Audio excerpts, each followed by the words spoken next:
नमस्कार मित्रांनो, तर आज आम्ही चाललेलो आहोत सिंहगडवरती. तर माझ्यासोबत आहे अशोक भास्कर, आचार उबाळे आणि मी योगेश बरबडे. असे आम्ही तिघजण मिळून सिंहगडवरती चाललेलो आहोत. तर कुणाची तर गाडी पकडलेली आहे. थोडं ट्रॅफिक जास्त असल्यामुळे आज आम्ही भोसरीवरून बालेवाडीवरून जो मुंबई पुणे जो हायवे आहे त्या हायवेने आम्ही चांदणी चौकातून खडकवासला ते डायरेक्ट आम्ही सिंहगडवरती जाणार आहोत. जाताना तर खूप मजा मस्ती करतच जाणार आहोत आम्ही.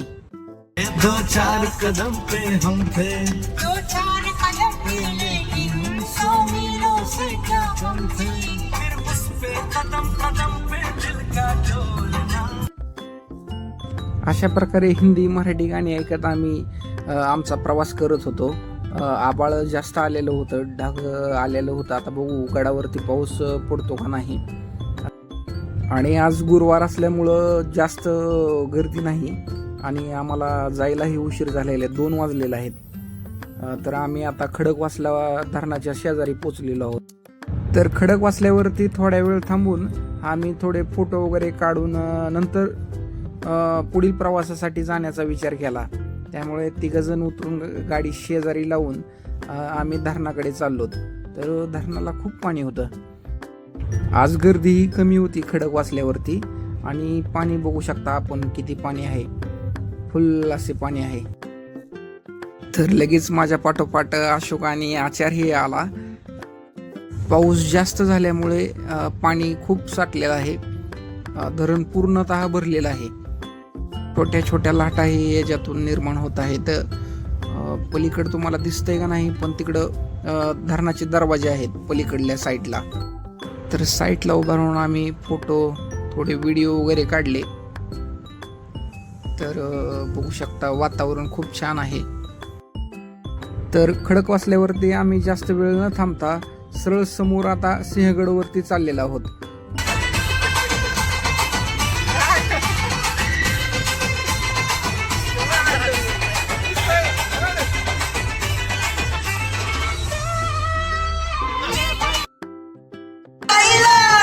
लावा लागली डोलायला, लागला मिठ मिठ बोलायला. तर असंच आम्ही मजा मस्ती करत जात होतो. पण रस्त्याचं काम चालू होतं समोर. त्यामुळं एक साईडचा रस्ता बंद होता आणि एक साईड चालू होती. त्याच्यामुळे एका पोरानं आम्हाला अडवलं. तरी आम्ही थोड्या वेळ थांबून समोर गेलो चालत. तर मस्तपैकी वातावरण झालेलं होतं. ढगाळ वातावरण होतं. रस्त्याला जास्त गाड्या नव्हत्या. मग त्याच्यानंतर आम्हाला एंट्री फीजच्या ठिकाणी आम्ही आलो. तर तिथं 2 व्हीलरसाठी 50 रुपये आणि 4 व्हीलरसाठी 100 रुपये अशी एंट्री फीज होती. तर आम्ही तिथं 100 रुपये दिले आणि तिथं काही सूचनाही होत्या. तर सूचना बघा. तर एंट्री फीज देऊन आम्ही गडावरती निघालो. वातावरण खूप मस्त झालेलं. जास्त रस्त्याला वाहने नव्हती. त्याच्यामुळं आम्ही लवकर निघालो आणि 1-2च अशी वाहनं मध्ये होते. तर आम्ही गडावरती पोहोचलो. गडावरती तर मस्त वातावरण, सर्वत्र धुकं होतं. आचार समोर चलत होता. भास्करनं गाडी पार्क केली आणि वातावरण खूप छान होतं. वातावरण एवढं छान होतं की आम्हाला गेल्याच तिथं समोर चहा दिसलं आम्हाला चहाची तलब झाली. त्याच्यामुळं आम्ही तिघजण गाडी वगैरे नीट पार्क करून चहा घेण्याचा निर्णय घेतला. तर आम्ही तिघही चहाकडे गेलो. तर तिथं खूप गाड्या लागलेल्या होत्या. माणसं आज गर्दी कमी होती. कारण की आज शनिवार रविवार जास्त गर्दी असते. आज गुरुवार असल्यामुळे थोडं गर्दी कमी होती. तर आम्ही तिघांनी मिळून चहा घेतला. पण तिथं अशी गोष्ट झाली की तिथं रेंजचा खूप प्रॉब्लेम होता आणि आमच्या तिघाकडे 1 रुपयाही कॅश नव्हती. त्याच्यामुळं आम्ही थोडं पलीकडल्या साईडला जाऊन तिघांनी रेंज कुठे येते का, कारण की तिघाकडे जिओची कार्ड आणि जिओलाच रेंज नव्हती तिथं. मित्र आचारला म्हणलं त्या झाडावरती चढ आणि बघ येते का रेंज.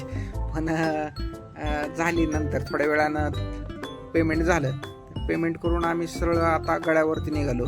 भास्करनं आणि आचार्यनं पॅन्ट त्यांच्या थोड्या वरी घेतल्या, कारण की सगळीकडे पाऊस पडलेला. चिखल काय असा एवढा म्हणावा चिखल नव्हता, पण पाऊस आणि पाणी असल्यामुळं थोडं त्यांनी पॅन्टीवरही घेतल्या आणि आम्हाला तिथं जायला 4 वाजलेल्या. तर आम्ही चालत चाललो आणि समोर गेल्या गेल्याच असा भक्कम असा दरवाजा आम्हाला दिसला. तर आम्ही थोडं तिथं फोटो वगैरे काढले आणि तिथलं असं वातावरण झालं होतं की असं पाऊस वगैरे पडलेला खूप. तर आम्ही तिथून समोर चालत चालत निघालो. आम्ही ज्या वेळेस पोचलो त्यावेळेस पाऊस नव्हता, पण आम्ही येण्याच्या आधीच पाऊस पडलेला, त्याच्यामुळे पाणी वाहत होतं.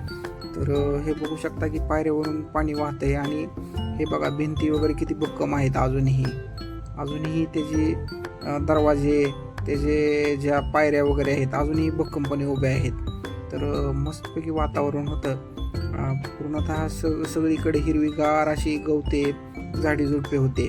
तर तिथे समोरच घोड्याचा पागा होता. तर आम्ही घोड्याचा पागा बघून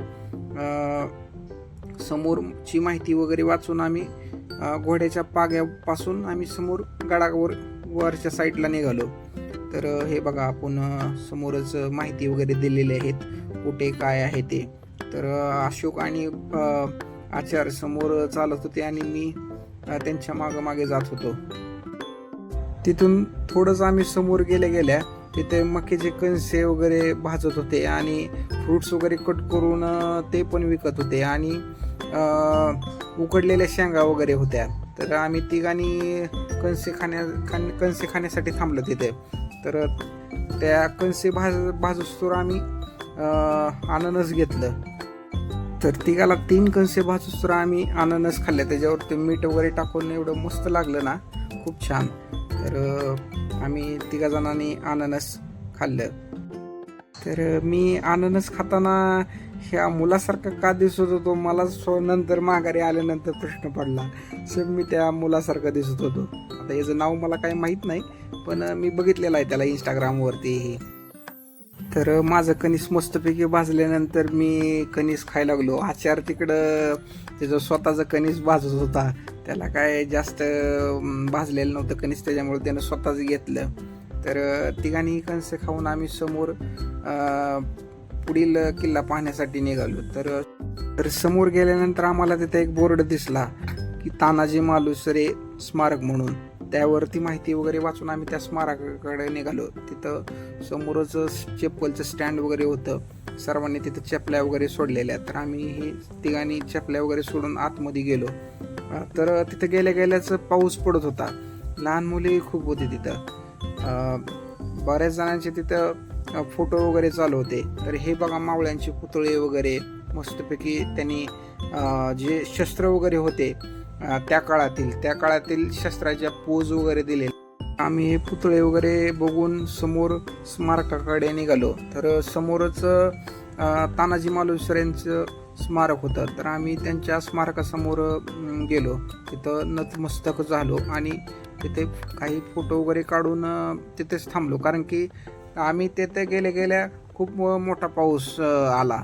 त्याच्यामुळं आम्ही तिथे एक 10-15 मिनटं थांबलो आणि तिथून परत आम्ही दुसऱ्या ठिकाणी निघालो. स्मारकापाशी थोड्या वेळ थांबून आम्ही समोर बाकीचा किल्ला पाहण्यासाठी निघालो. तर खूप मस्त तिथं स्मारक वगैरे खूप त्याची ठेवण वगैरे खूप छान ठेवलेले होते. पुतळे वगैरे तिथे स्वच्छता वगैरे खूप छान होती. तर पाऊस पडल्यामुळे आणि पाऊस चालू झाल्यामुळे आम्ही थोड्या वेळ थांबलो तिथं आणि त्याच्यानंतर आम्ही तिथे फोटो वगैरे काढले तिघांनी मिळून. गर्दी कमी असल्यामुळे फोटो वगैरे मस्त निघले. त्याच्यानंतर आम्ही स्मारकाचं दर्शन घेऊन समोर निघालो. तर समोरच्या साईडला अमृतेश्वर भैरव मंदिर होतं. तर मंदिराचं दर्शन वगैरे घेतलं. गर्दी कमी असल्यामुळं दर्शन ही लगेच झालं. तर समोर जाऊन तिथं अमृतेश्वर भैरव मंदिराची माहितीही दिलेली होती. तर माहिती समोर आहे. माहिती वगैरे वाचून आम्ही हत्तीच्या टाक्याकडे निघालो. तर समोरच्या साईडला हत्तीचा टाका होता. त्याच्यावरती काही सूचना वगैरे दिलेल्या, त्या सूचना वगैरे वाचल्या. तिथं फुल भरलेला टाका म्हणजे एक हौदच, एक विहिरीप्रमाणे एक हौदच होता. तो पाण्यानं पूर्ण भरलेला.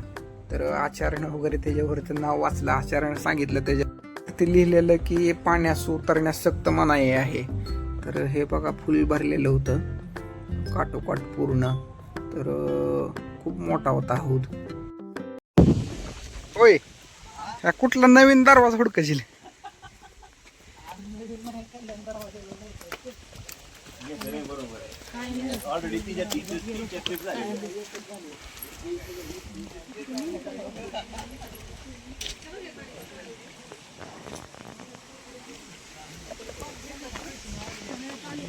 जय बजरंगबली.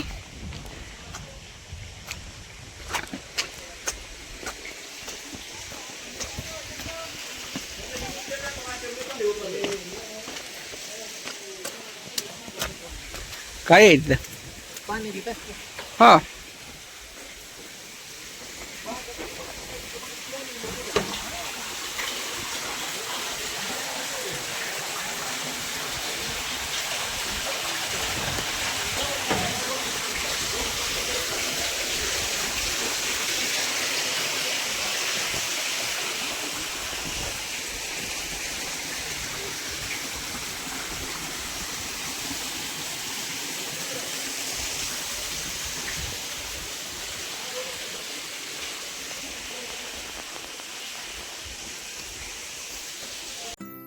तर तिथून आम्ही समोर चालत चालत कल्याण दरवाजाकडे निघालो होतो. तर सिंहगड किल्ला हा अवघ्या 25 ते 30 किलोमीटर अंतरावरती आहे पुण्यापासून. तरी इकडं आम्ही निदान 5-6 वर्षानंतर आलेलो आहोत. त्याच्यामुळं खूप बरं वाटत आहे. व्हिडिओ काढत असल्यामुळे मी मागं राहिलो आणि ते दोघं सरळ समोर गेले. ते पहा, ते धुक्याच्या आडून दिसतही नव्हते मला. तर असा कल्याण दरवाजाचा बोर्ड लागलेला. आम्ही कल्याण दरवाजाच्या दिशेनं निघालो.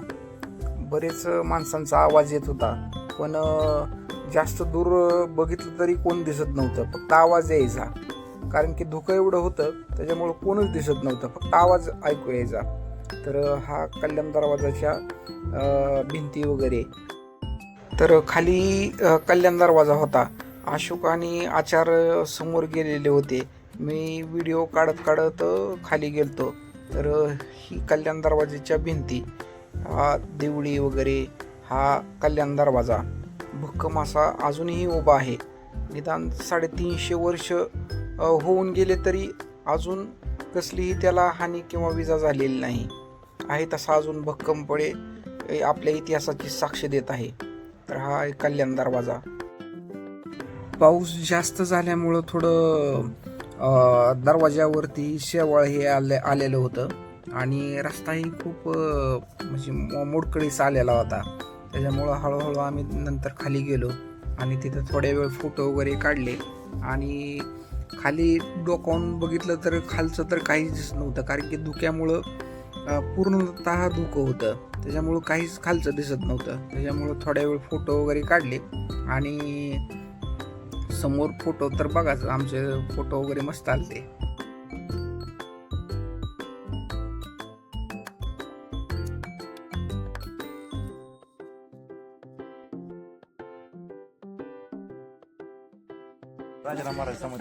आणि इकडे काय माग इकडे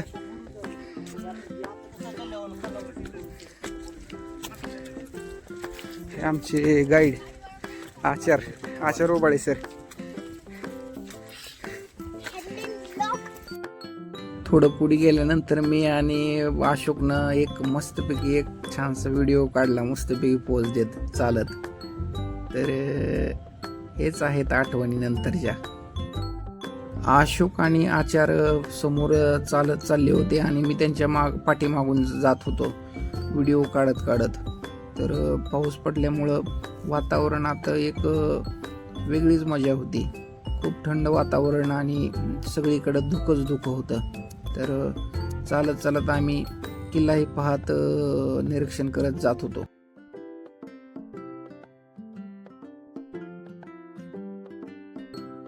तर चालत चालत आम्ही तानाजी कडाकडा आलतो. तर हा समोर एक बोर्ड लावलेला आणि एक 10-15 शाळेची मुलं आलेली होती. त्यांचे पाल्य होते का शिक्षक होते काय माहीत नाही, पण किल्ला पाहण्यासाठी ते पण आलेले होते. तर त्यांचे कालवा वगैरे खूप चालू होता.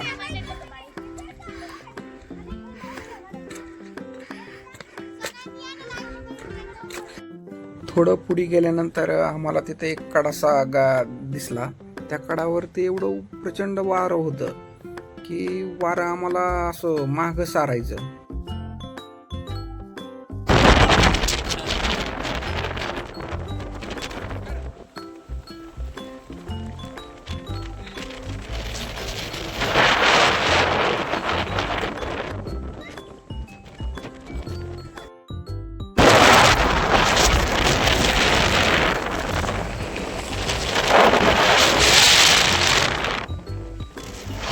इथं व्हिडिओ काढताना सुद्धा मोबाईल असा हातातून पडतो काय वाटायचं. वारं एवढं होतं काढता येत नव्हतं. वाऱ्याचा आवाज ऐका तुम्ही.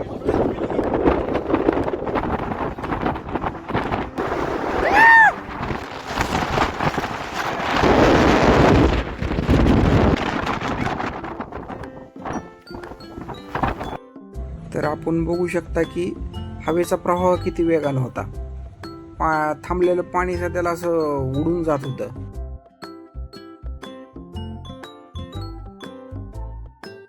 तर बराच वेळ झालेला होता, 6 वाजून गेलेल्या होत्या. त्यामुळं आम्ही परतीच्या वाटेनं निघालो. तर समोर तरी बरंच खूप काही होतं. तर आता आम्ही चाललेलो आहोत माघारी पुण्याकडे. मस्तपैकी किल्ल्याचं निसर्गरम्य वातावरणाचा अनुभव घेऊन आहे वाट.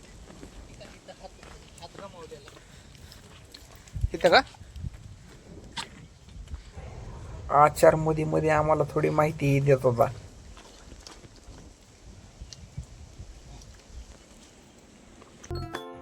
समोर थोडं पुढं चालत गेल्यानंतर आम्ही राजाराम महाराजांच्या समाधीपाशी पोहोचलो. तर समाधीपाशी वातावरण खूप छान होतं. तर आम्ही तिघही नंतर समाधीपाशी गेलो, समाधीचं दर्शन घेतलं.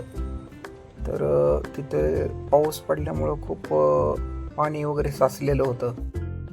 खूप वेळ झालेला होता, 6:30 वाजून गेलेल्या होत्या. त्यामुळे आम्ही तिथं एक 10-15 मिनटं थांबलो आणि नंतर समाधीचं दर्शन घेतलं. आतमध्ये पाहण्याचा प्रयत्न केला, पण मोबाईलमध्ये जास्त दिसत नव्हतं, कारण की खूप आतमध्ये अंधार होता आणि कुलूपही होतं. त्याच्यामुळं थोड्या वेळ थांबलो आणि तिथून माघारी जाण्यासाठी निघालो.